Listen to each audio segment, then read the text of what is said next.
Isang estudyante na nagtapos sa junior high school sa Matalam, Cotabato ang nakatanggap ng money garland na 100,000 pesos ang halaga. Napa-hashtag sana all ang mga netizens sa trending post ng isang tita na si Sheila May Magtoto na taga Matalam, Cotabato. Ito'y matapos niyang bigyan ng money garland ang kanyang pamangkin na si Justin Enad na nagtapos ng grade 10 sa isang paaralan sa Matalam.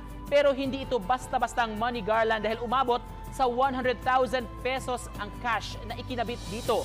At sa haba ng garland, umabot ito hanggang sa sahig.